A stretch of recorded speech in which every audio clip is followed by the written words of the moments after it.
Alrighty, hello, beautiful faces of Next Gen. Welcome to another feature of Mentor Moments with Next Gen HQ. I'm so excited to be talking all things resilience today with today's mentor, so let's get right into it. We are thrilled to have Deborah Gilboa MD with us today to share her journey and no-nonsense strategies to turn that stress that we all experience into an advantage. Deborah is a resilience expert who shares her knowledge through keynote speaking, consulting, and training, has also been seen regularly on the Today Show and Good Morning America, and has been published in many a digital print and outlet. She has published books and courses to help people stress better. Deborah, thank you so much for being here today.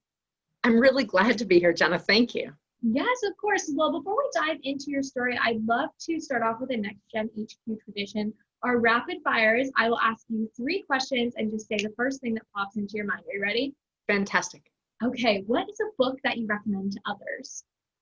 Dare to Lead. Brene, oh my gosh, hang on, I have it for myself. Brene Brown. I almost said Braun. What is your spirit animal? Ooh. Dolphin, I think. I'm highly social. I move around all the time. That's a good one then. And then what's your best method of working productively? Lists. Oh my gosh, if I don't write something down, it doesn't happen. And also scratching it off or clicking that check button feels so good. I use the app Keep, just a Google free app. And I have a list for every single day. So like Monday, Tuesday, Wednesday, Thursday, not the dates, just the day. And so I write down what I need to do. And at the end of the day, if I didn't do it, either I ditch it because it wasn't useful or I move it to a different day so I don't lose it. Oh, okay, have to check that out. Keep. I'm a huge to-do lister too. If it's not on the list, I agree, it's not getting done. Totally. Awesome. Well, let's start diving into your journey. I'd love to go back and hear about the beginning of your journey up to this point. And I'm really curious as to if you've always had this same view on resilience and always understood the importance of it. And were there any moments that changed your perspective to this? Totally. So I'm like every doctor, you know, I was a drama major and I worked in theater and television for years. So when I was really little and people would ask me what I wanted to be when I grew up, which is the worst question ever, because most of the things that you could be now didn't exist when you were a little kid, etc. But anyway, when people would ask me that, I liked the look on their face when I said I wanted to be a pediatric neurosurgeon, you know, when I was like 7. And they were like, wow. But then I got to freshman year of high school and had to dissect a fetal pig and was like totally grossed out. Obviously, I can't be a doctor because I'm grossed out by blood. I didn't know that most people going through puberty are more squeamish than other times in their lives because of all those chemicals running around your body and your brain. So I put the idea of med school totally aside, and I fell in love with theater in my high school and maybe a guy or 2 in theater in my high school, and decided that like, hey, I could do that as a job. That's amazing. So I applied to universities in the drama departments, and my parents pushed back against that idea, but I won the day and I got to go to a really good school for drama, a school I think I would have probably not gotten into if it wasn't in the theater department, but that's not important. And I finished the university I started at in the major I started at in 4 years, which is like super unusual. But basically, I was pretty sure that if I tried to get any extra time out of the money my parents were paying for me to do this, they would totally pull the plug. So I like sprinted towards home. And the university that I went to for the drama students, they really helped us get work, which had gone a long way towards convincing my parents that this was a reasonable road. And so I started working in theater and in television some, but really in theater. I graduated and I went to LA, which is one of the things that drama students want to go do. And I got work on the remake of WKRP in Cincinnati, and I got work at a little theater company, really good, but small theater company called the Santa Monica Playhouse, and then got side work at Deaf West Theater Company, which got me interested in sign language. And I mentioned all these weird tangents because you'll kind of see how nothing that you do that builds you up, in my opinion, is wasted. So I did this. I ended up at Second City Theater Company in Chicago, which if you've ever been to Chicago or if you like Saturday Night Live, you will know that that improv theater company is pretty awesome. And I was much younger than all the other people there. I kind of lucked into an interview and then a weird set of circumstances, and I got hired. And some of the people that I was there and got to work with are now super famous. Steve Carell and Stephen Colbert and Rachel Dratch and Horatio Sands, they were all in the companies that I was managing and working with while I was there. But they weren't famous then. They were just super funny and smart.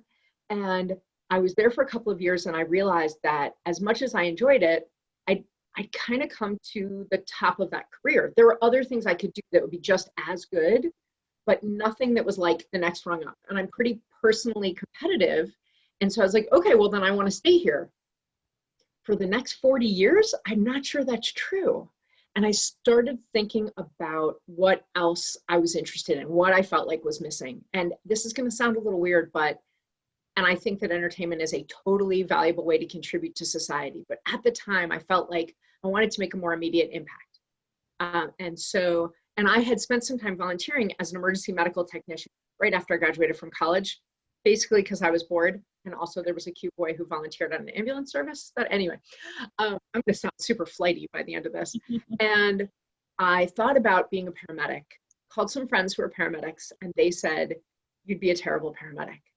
And that's hard to hear because I was like, I'm valuable, I'm nice, I'm smart. They were like, doesn't matter.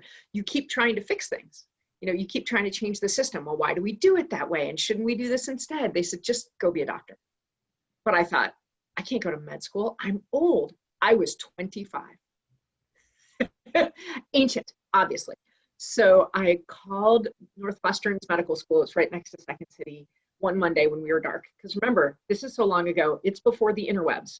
So I pulled out a phone book and I called the secretary at the medical school and I said, hi, I'm thinking of applying to medical school. What's required? And she said, a bachelor's. And I was like, I totally have one of those. And then I said, in what? Thinking she would say biology or science or something. And she said, college. I was like, yes.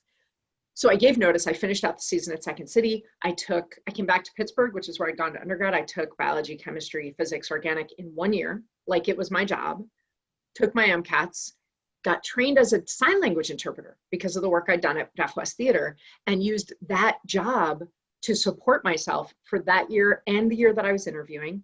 And then once I was in med school, I got into medical school and everybody I interviewed with said, oh, would you produce our show? I was like, of course I would. And then I'm in med school and I'm interpreting to pay my bills, but I was interpreting mostly at the hospitals and in the emergency rooms. And I was learning a ton about medicine and all that. And I got really interested in family medicine, which is the kind of doctor who takes care of kids and grownups and grandparents and does delivering babies and does some surgeries, like old-fashioned family doc.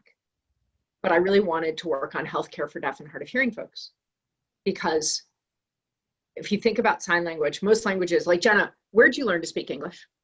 My mom and dad. Right? And that's where almost everybody acquires their language. But because deaf people 90% of the time are born to hearing parents, they don't learn their language and their culture primarily from their family. And so that changes everything. And then 90% of them have kids who are hearing, which means that very few hearing doctors learn sign language as kids. Mm-hmm. So here I was in this like weird position where it's weird to serve a community that you're not a part of, but there's not a lot of people to do it. I go to residency, I start speaking in the community about deaf and hard of hearing and in the medical world.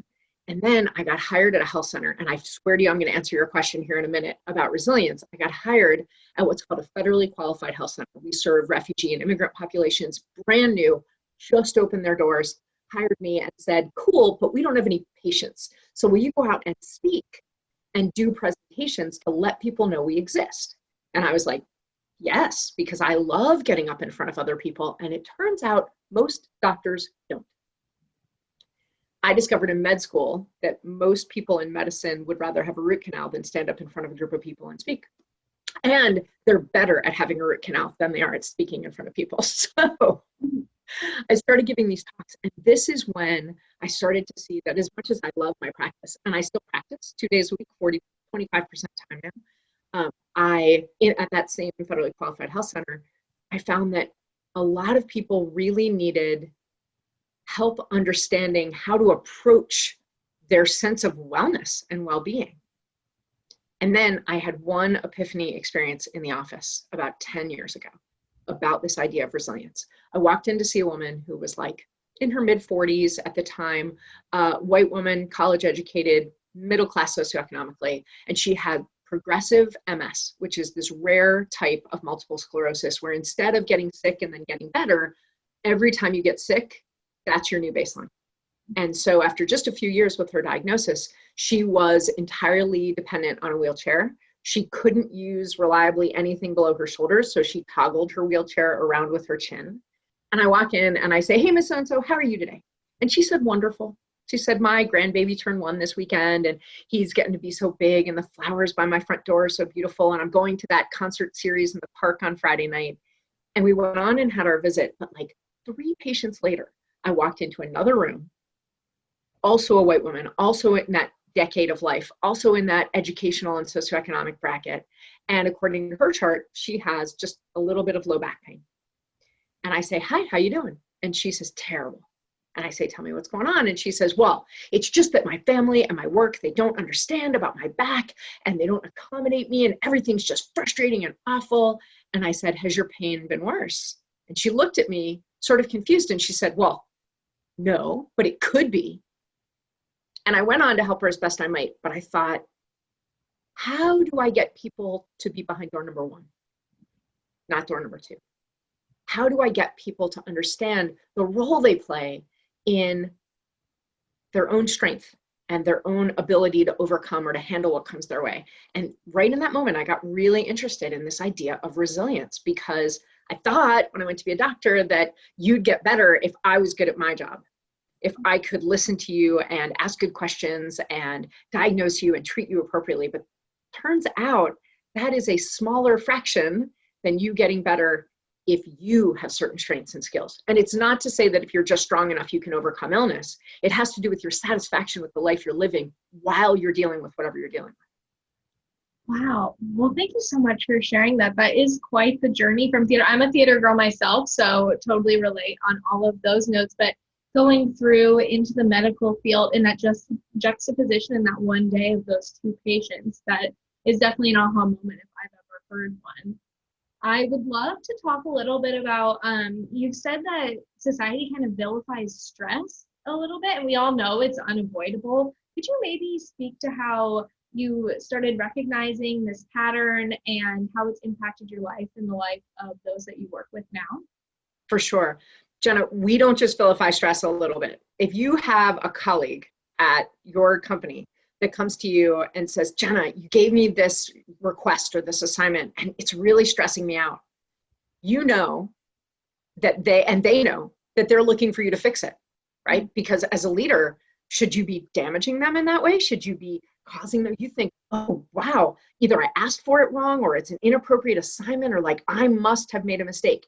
And I want to call, and I'm going to put this in a really G-rated way, shenanigans.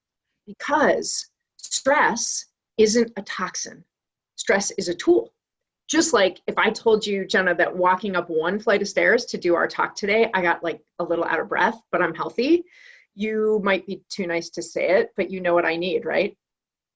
Some more exercise, maybe? I need exercise. If I want to be more physically fit, I need exercise. And I won't necessarily enjoy that experience, but it would make my body stronger. Well, in the exact same way, if I want to be able to handle more, to be more resilient, I have to experience stressors. Think about if you were interviewing someone to hire them for a position that had proved to be difficult for other people. Let's say it's a client-facing position and they're going to need to get a hold of people and schedule them and get them to send things. And you would try to find a way in that interview to ask what hard things they've done before and how it lands with them and what coping mechanisms they utilize when somebody is really not doing what they need. Because that's how you would try to measure that person's resilience, knowing that you're going to put them in stressful situations. I bet you've also gone to a colleague or a client or a vendor and asked for something, and when they didn't get it to you, you tried to find a way respectfully to turn up the heat underneath them a little bit, let them know why it's urgent. You basically were stressing them on purpose. Think, please, and Jenna, please don't tell us what it was, but 5 years ago, September of 2015, however old you were, don't tell us, whatever you're going through, consider, without naming it, the biggest stressor you were facing that end of summer, early fall, 5 years ago. At the time, on a scale of 1 to 10, because I'm a doctor, 10 being the worst stress you can think of, what number would you have given it then? Maybe like a 7. Okay. If that was the stressor, no pandemic, no financial crushing, whatever, if that was the biggest stressor you were facing this September, October in 2020, what number would you give it? Probably like a 5 or a 6. Because you've trained up. Mm-hmm. Just like if I had walked a whole bunch of stairs between a year ago and now, or 5 years ago and now, walking up that one flight of stairs wouldn't make me out of breath. I wouldn't notice it. I would bound up the stairs, no big deal. You have trained up to handle a level of stress that then was harder. And you can imagine that 5 years from now, given your business goals, you'd like to be able to handle more. You want to be able to handle more employees, more vendors, more contracts, more opportunities, more events, more whatever your thing is. And so how do you get there? It's by handling stress, but it's not this magical, just be stronger. I have a friend who can't wink because he just doesn't have that ability. And people will say, try. And he's like, oh, yeah, that never occurred to me. Thanks. So I'm not saying just be stronger. I'm saying just like if I wanted to run a marathon a year from now, you'd say to me, okay, get some more sleep and drink some more water and get a coach and get a plan and get some supports and maybe get an accountability buddy and friends and whatever you need to get there, set out a plan. And that's what I'm saying. We have to learn to think of stress as a tool, and you can bash your thumb with it really easily. But if you learn to use it well and you have the right support, you can build with it almost anything you're trying to build. I definitely resonate with that. It's all about flexing that muscle and growing it and training up, as you're saying. What would you say that now we're in this, crazy COVID world? None of us ever expected this in a million kajillion years. How would you recommend that entrepreneurs kind of flex their muscles and handle the stress that we've all come into contact with in the past, few months, year or so? The first thing that I really want to encourage people to do is to think about your own expertise in managing stress. You already know a ton about what doesn't work for you and what does work for you. I actually have an activity that I often give when I work with groups or when I coach individuals, and I say, okay, nobody's going to see this list, but I want you to write down every single thing you can think of that you do when you don't like how you feel to change your mood or distract yourself or anything. And some of those things are super admirable. People will write down, I create art, or I exercise, or I go and do something kind for someone else. But when we're digging deep and we're being honest, some people also say ice cream, wine, Candy Crush, Netflix, there's all kinds of things that we do. And all of those things are either positive, we're super excited, we're proud of ourselves, neutral, they're fine, kind of a time suck, but no big deal, or negative. And so I say, once you've got that first list as flushed out as you can, nobody's going to see it. Yell at my partner, insult my sister, all the things, pick a fight with my parents, whatever it is. Then scratch out the ones that are damaging to you or someone else. Copy that list over again in the middle. This is your neutral and positive coping mechanisms. These are things nobody else knows about you as well as you know about yourself. And then make a note, say an H by all the ones you can do when you're at home and you're feeling the stress. An O if you go into an office with all the things that you can do in the office when you're stressed, or an O for outside, whatever makes sense for you. And then you're going to have a targeted list of positive and neutral coping mechanisms in every setting in which you might need them. Maybe at your in-laws' house, you have a special set of positive and neutral coping mechanisms, whatever it is. That way you start to see your own expertise and you encourage yourself to note and add to that list at any given time. And there's some amazing suggestions on, your favorite Instagram or YouTube or Snapchat folks are talking about what they do to feel better when they don't like how they feel. They may not put it exactly that way, but they're like, hey, if you're having a bad day, have you ever tried this? I do this. And then you get to curate what works for you because you know yourself better than anyone else possibly could. Wow, that's a wonderful tool to use. I know I'm going to go and try it. Speaking of this, I know you have a lot of other different courses that you offer for people to kind of hone their skills. I know we have to wrap up the interview, so I want to make sure people can find you, find your courses. What would be the best way to do that? The fastest, easiest way to find me is my website. It's askdrg.com. Okay, awesome. Well, I want to wrap it up with one last question that we ask all of our mentors. What is your hope for the future generation of leaders? To mix empathy with Teflon. And what I mean by that is empathy is a skill that, and my eldest son is 18, and I see him and all of his friends who have just finished high school and are moving out into the world and trying to find their way, and they know the impact they want to make. And many of them are filled with empathy for the suffering that they are more aware of than, I'm Gen X, certainly than we were, but I think even than the generation in between was. And so that empathy is such an important skill, and we won't survive without it. But it can make people and feelings and difficulty and struggle stick to you like Velcro and drag you down and feel like an obstacle towards doing anything. That if you can't fix everything, how can you even try to fix anything? And so I want leaders to be able to mix that empathy, not lose it, with just a little bit of Teflon so that other people's pain doesn't stick to them as much and they're more able to be durable into the future. Wow, that might be my favorite answer of all the mentors that I've had the pleasure of talking with. That was very, very wonderful. Well, thank you so much for taking the time with us today. I know I've enjoyed this conversation. I know our audience will when this is released. Thank you so much. Have a great day. Thanks, Jen.